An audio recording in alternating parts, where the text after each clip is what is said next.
As eleições municipais de 2024 trouxeram poucos resultados positivos para o campo progressista. Uma das poucas capitais onde a esquerda venceu com autoridade foi o Recife. Lá, o prefeito João Campos foi reeleito com 78% dos votos, derrotando com folga o Gilson Machado, do PL, ex-ministro do Turismo de Bolsonaro. Com uma gestão sem burocracia, uma linguagem jovem nas redes sociais e grande dose de carisma, o Campos já desponta como um dos grandes nomes para o futuro. Ele tem 30 anos e repete a tradição política do pai, Eduardo Campos, que morreu num acidente aéreo em 2014. E também do seu bisavô, o Miguel Arraes, caçado e exilado durante a ditadura militar. João Campos se coloca como um político de centro-esquerda e tem feito elogios e defesa ao terceiro mandato do presidente Lula. Ao mesmo tempo em que controla o PSB, o partido que elegeu 312 prefeitos em 2024, 60 a mais que o próprio PT. Terça-feira, 5 de novembro de 2024.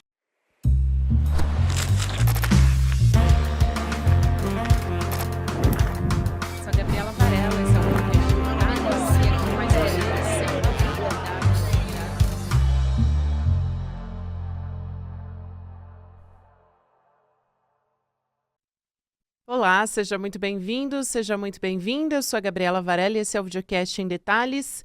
E aqui você já sabe, sempre com um convidado, uma convidada, a gente analisa uma temática, uma notícia importante do momento. Hoje a gente vai falar sobre um personagem específico das eleições municipais de 2024, que é o prefeito reeleito de Recife, o João Campos.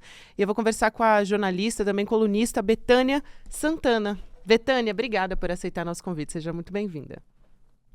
Oh, sou eu que agradeço, Gabi. Muito obrigada a vocês. Betânia, para a gente começar essa conversa, eu queria te ouvir sobre esse personagem que é o João Campos, né? Sobre como ele cresceu nessa família, sendo o bisneto do Miguel Arraes, que é uma figura da história política pernambucana tão importante. Também filho do Eduardo Campos, aprendeu em casa, né, com o ex-governador de Pernambuco, a fazer política, a entrar nesse mundo da política, apesar de dizer até hoje que não tinha essa intenção a princípio, apesar de gostar muito de política. Mas ele teve uma reeleição muito impressionante, mais de 78% dos votos agora em 2024. Qual é o peso que o João Campos tem nesse momento, levando em consideração esse momento da esquerda no nosso país? Gabi, a gente sempre conversa por aqui dizendo assim que essa é uma família que já nasce com o DNA da política, não tem Sim. como escapar, ou quase não escapa. E o que aconteceu com o prefeito João Campos é uma trajetória assim, como você colocou, que embora ele diga que sempre gostou muito, mas ele viveu nesse berço o tempo todo, né? Já nasceu com avô, bisavô, com o pai, sempre com o viés político muito forte. Então, ele foi chefe de gabinete, né, no governo do estado e depois foi eleito deputado federal com uma votação estrondorosa na época, mais de 400 mil votos, assim, por Pernambuco. E aí a tendência foi sempre crescer. Teve dificuldades, teve uma eleição dura para prefeito do Recife em 2020, onde ele disputou com a prima Marília Reis pelo PT, ele pelo PSB. Hoje eles estiveram juntos, né? Estão juntos. E teve uma reeleição muito tranquila. E assim, mais do que isso, embora ele nunca admitisse, mas foi uma reeleição já esperada. E a gente aqui comentando nos meios políticos, jornalísticos e tudo, ainda se levantava a possibilidade de ele chegar a mais de 80% dos votos no Recife. Mas 78% já o credencia a ser esse líder com perfil nacional, inclusive, sabe? Foi bem impressionante mesmo o desempenho dele nas urnas desse ano.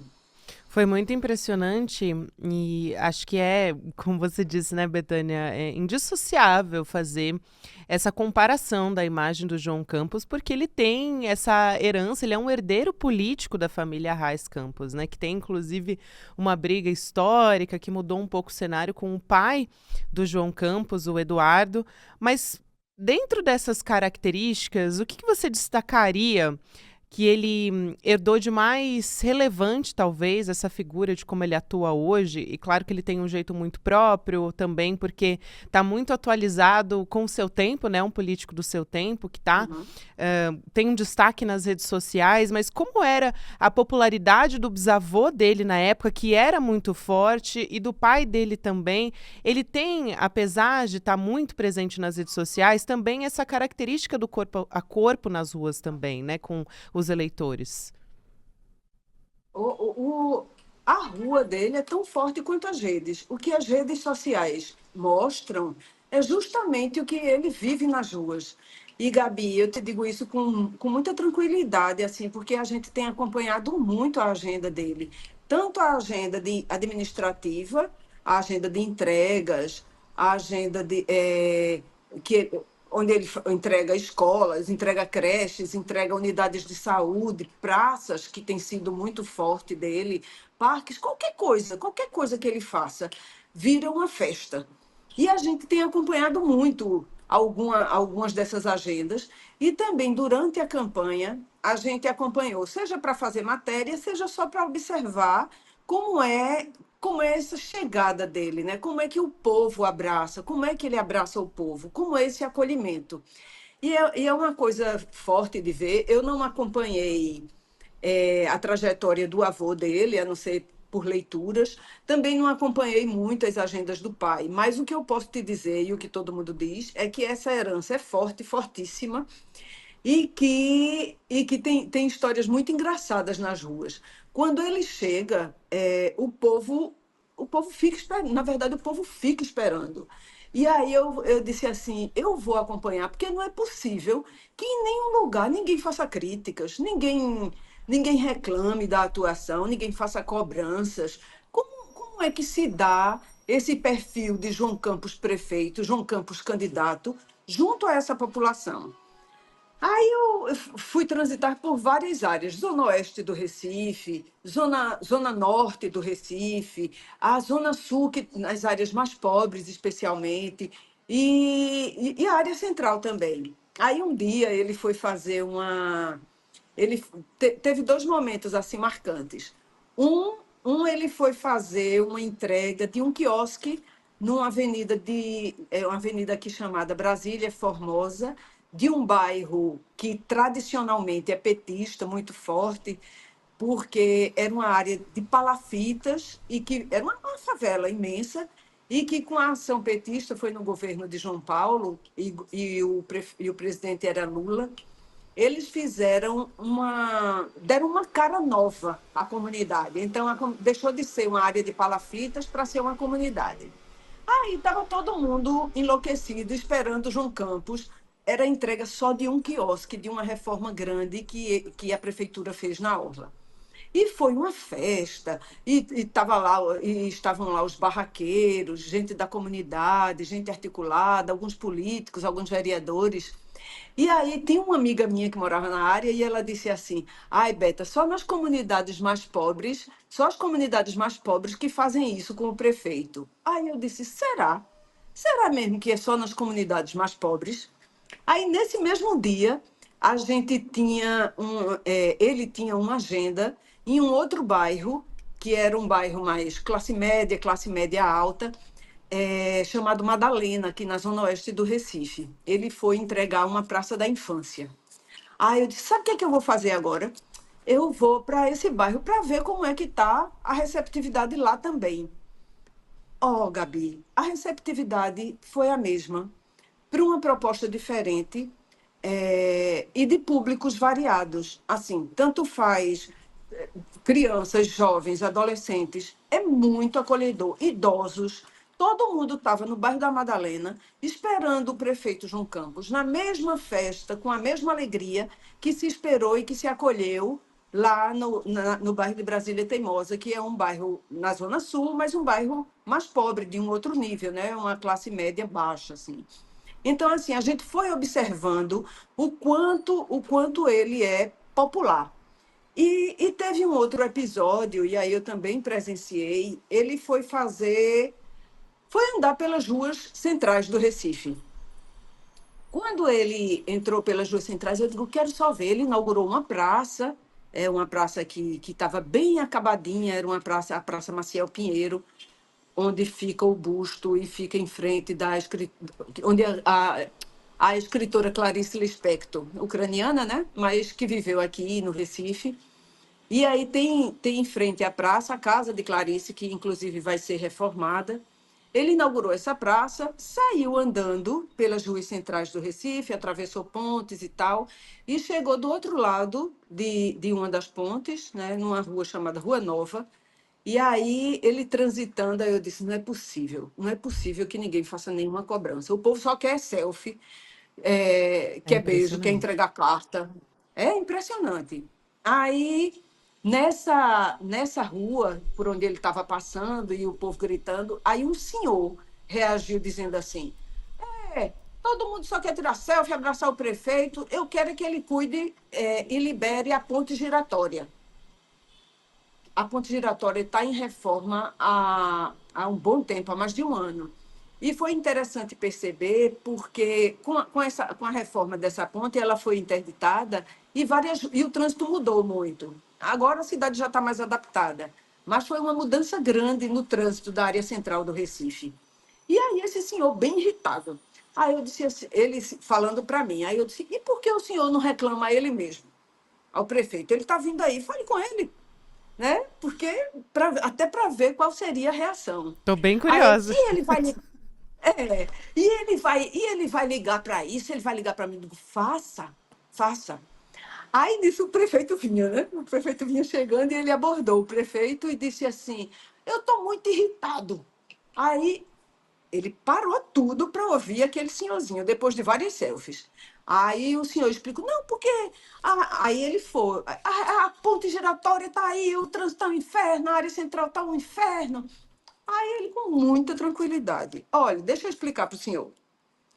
Essa ponte, a gente foi fazer a manutenção normal, como a prefeitura tem feito na maioria das pontes da cidade. E aí, no processo de manutenção, a gente descobriu, explicou tudo. A gente descobriu que ela estava precisando de muito mais do que naquele momento a gente podia fazer.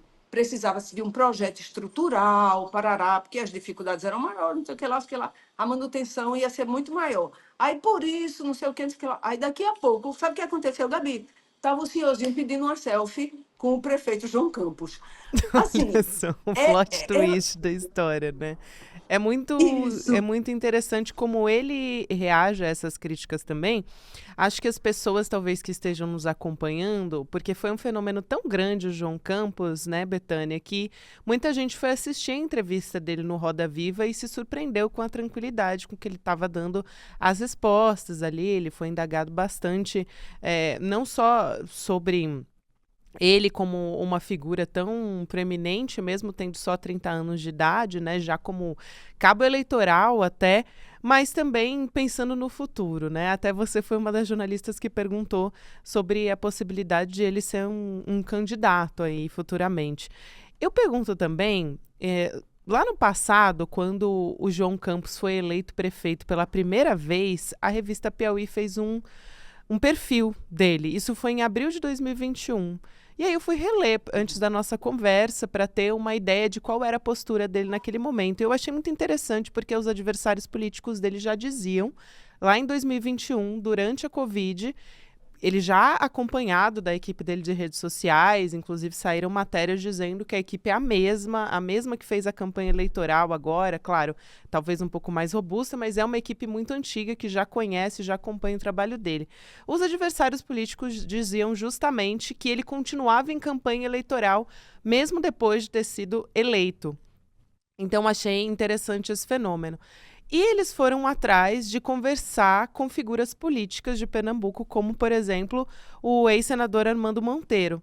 E uma das críticas do ex-senador era, nessa época, né, era esse sistema oligárquico que é velho, apesar de ele ser um rosto novo dentro dessa política, né, que surgiu com a morte do pai dele. Esse senador disse na época que via risco de desgastes futuros para ele, por conta dessa questão das críticas, né, desse projeto hegemônico da família. Eu pergunto se você vê esse risco E como que você acompanha, né, essa, vamos dizer assim, tem uma certa dualidade que é um rosto novo com um projeto oligárquico velho. Vou usar aqui os termos justamente que o Armando usou nessa entrevista para Piauí. Tá. Vê só, Gabi, eu não sei, eu não vejo hoje, analisando hoje, esse desgaste. Eu Se não sinto fortaleceu esse muito, né? desgaste. Ele se fortaleceu demais, demais, demais. E por onde a gente anda, veja, é o meu olhar empírico, né, de jornalista, de repórter, né, que tenho acompanhado. Não fiz levantamento, não tenho pesquisa, não tenho base que não seja o olhar que eu vejo das pessoas E o também, resultado né? das urnas, né? E o resultado das urnas, sabe? Algumas pessoas da oposição criticaram, ainda na reeleição agora, porque as capitanias hereditárias em Pernambuco não vão acabar, os campos vão sobreviver, os arrais, os Andrade Lima, né? Porque a mãe dele é Andrade Lima também. Aí você se pergunta, sim, e qual vai ser a outra vertente? A governadora, hoje, a atual governadora, que é Raquel Lira, é também de uma família tradicional, que são os Lira, sabe? Então, assim, esses grupos se fortalecem e o que talvez não seja muito saudável, mas qual foi a reação das outras linhas partidárias diante disso, sabe? Dos grupos não oligárquicos, talvez. Entram sem força? Entram sem força. E depois de uma reeleição como essa, de 78%, ninguém nem levou em consideração. É a maior prova de que o eleitor não levou em consideração isso, sabe, Gabi? O que ele quis foi reeleger João Campos, porque João Campos tem feito entregas e porque João Campos é muito popular, seja nas redes sociais, seja na presença física. Eu não vejo, pelo menos por enquanto, nesse cenário, nenhum desgaste provável por causa disso. A não ser que haja um outro problema, alguma denúncia, alguma coisa que não esteja no script hoje, que aí possa mudar o rumo desse cenário, sabe? Por isso, não vejo, não. Isso é muito interessante que você traz, e aí eu aproveito para trazer um pouco, talvez, o cenário em outras capitais, né? Porque, por exemplo, o João Campos foi esse fenômeno e até apoiou no segundo turno algumas candidaturas. A própria Natália Bonavides, lá em Natal, que apesar de não ter vencido nas urnas, ela foi alçada também a esse novo rosto progressista, também muito importante, foi colocada, né, no cenário nacional e muito fortalecida, ela sai maior do que ela entrou nessas eleições. Ele também foi para Belém, onde a gente teve uma eleição, né, pensando no campo progressista, que em Fortaleza, que foi uma disputa muito, muito acirrada. E aí também já, mesmo nesse momento assim tão jovem, já uma espécie de cabo eleitoral ali, usado, utilizando a imagem dele como um prefeito com muita votação, com muita relevância, não só nas redes, mas também nos votos, né, como a gente viu se concretizar nesse primeiro turno, para alçar essas novas lideranças, né, progressistas. Então, eu pergunto o que a esquerda, de maneira geral, porque houve até uma lavação de roupa suja pública, né, entre o PT, por exemplo, a Gleisi Hoffmann com o ministro Alexandre Padilha, a respeito de o PT estar numa espécie de zona de rebaixamento. E o João Campos, ele surge como um contraponto. Quais são, talvez, na sua avaliação, o que o campo progressista pode aprender com uma liderança como João Campos, né? O que ele trouxe de novo para essas eleições municipais? Você, com toda a sua experiência, acompanhando tão de perto o trabalho dele. O PT poderia. O PT tem bons nomes. O PT tem Natália, né? Em Natal é um nome forte. E o PT elegeu aqui no Recife duas vereadoras, mas uma que já estava, que é reeleição, que é a Liana Cirne, e outra que é uma vereadora TikTok também, que veio das redes sociais, que é a Cari Santos. São nomes que vão sendo construídos. Mas o PT não veio consolidando, ou talvez tenha se preocupado um pouco mais com isso a partir dos últimos anos, quando viu João Campos crescer. Então, eu acho que as forças mais à esquerda, ou consideradas mais progressistas, precisam estar atentas a isso, assim, de que um líder não se constrói da noite para o dia. Eles até sabem disso já. Mas deixaram esse vácuo, acho que apostando que ter um presidente, talvez ter um presidente da República facilitaria isso, né? Você tem no Planalto, você tem no Executivo um presidente petista pernambucano. E não é bem assim, não se tem um líder, você acorda político e no outro, você dorme político e acorda líder político no outro dia, né? O processo de João Campos, ele vem de uma longa história, embora ele seja muito jovem, mas ele vem nessa construção. E eu acho que a grande lição que ele deixa, sabe, Gabi, é uma coisa de não parece. Ele pode até ter todos os problemas e todas as dificuldades, eu nem duvido disso, mas não parece chegar como, se apresentar como se estivesse fazendo um sacrifício na política. Ele sempre coloca, eu faço com alegria. Eu acho que essa imagem, que também foi desenhada, porque hoje é impossível viver sem as redes sociais, então construiu bem a força das redes para segurar a popularidade, especialmente junto à juventude, que era um segmento que já nem queria ouvir falar de política, já nem estava indo para as ruas.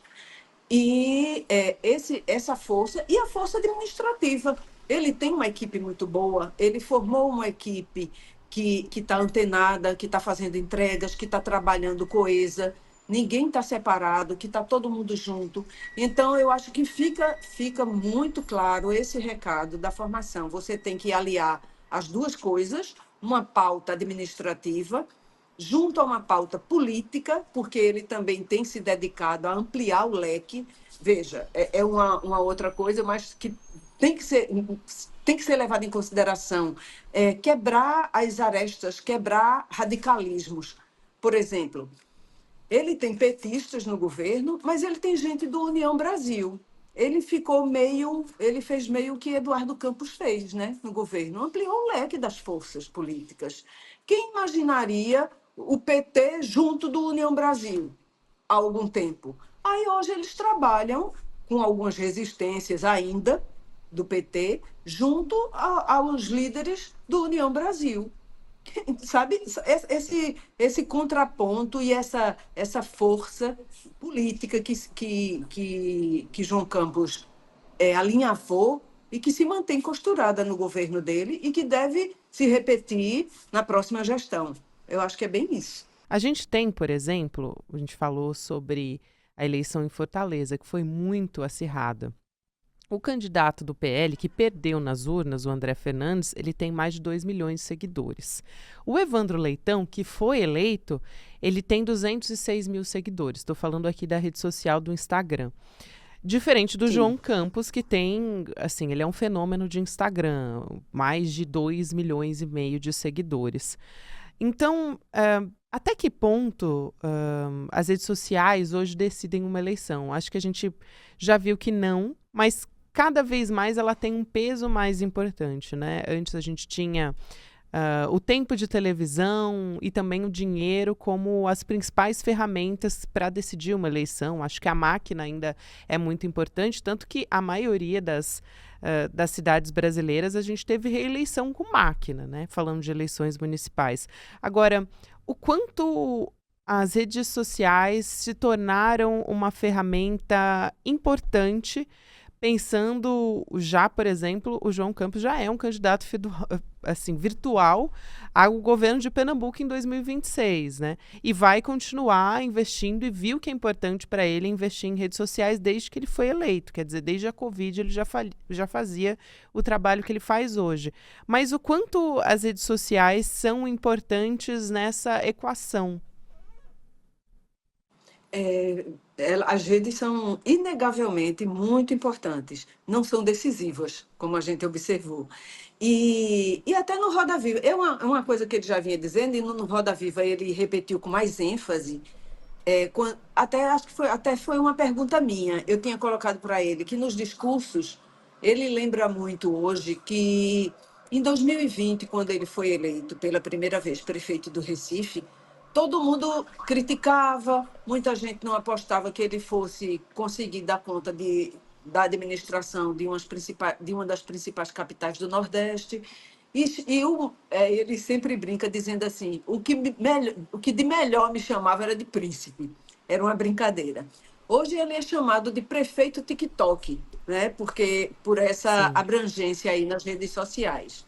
E aí, quando eu perguntei aí, até onde isso ajudava, ou até onde isso poderia atrapalhar, né? Era a popularidade, mas também muita gente usava, é um prefeito que está dançando na cara do povo, que está ignorando a dor do povo, que está ignorando o sofrimento do povo. E ele foi bem enfático. Ele disse assim, não adianta só ter as redes sociais. É preciso ter as redes sociais e fazer entregas. E outra coisa, ser nas redes sociais, isso é ele quem diz, e é assim que ele tem agido, o que você é de fato, para você não criar apenas um personagem que apenas uma caricatura, que não seja você de fato, que tem que haver um alinhamento entre o que você mostra nas redes e o que você faz no dia a dia. E, por exemplo, ele até brincou dizendo assim: se você é uma pessoa séria, use as redes sociais com seriedade. Se você é uma pessoa que brinca, use as redes sociais e brinque. Então, Sim. assim, o recado dele naquele momento foi: sem rede social não dá para viver. Sem rede social não dá mais para fazer política onde quer que você esteja. E sem redes sociais, onde você seja você mesmo, onde você se coloque. Eu achei isso bem importante, sabe, Gabi? Porque os estudos realmente apontam assim a força das redes, mas ela nunca foi decisiva.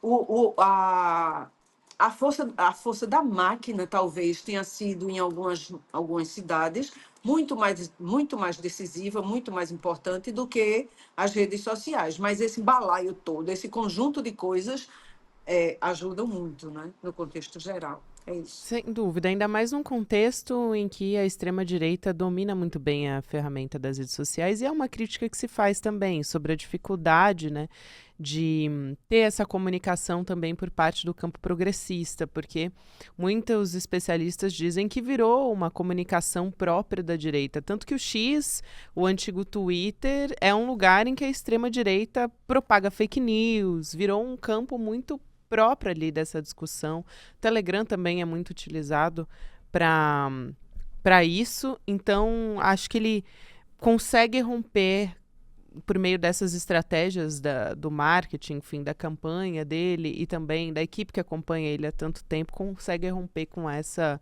estratégia que ele utiliza. Betânia, é um prazer te ouvir, conversar com você. Quero muito te agradecer aqui pela sua presença no ICL e no Em Detalhes também. Ô, Gabi, eu que agradeço e estou sempre à disposição, se precisarem, no que der para ajudar, que a gente traz a experiência de rua para ir fazer essa troca aí com o pessoal.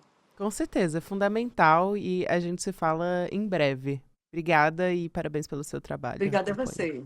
Quero lembrar você, aproveitar que a gente está chegando aqui no final desse episódio, que a gente vai ter uma nova formação do Empreendedor Mestre.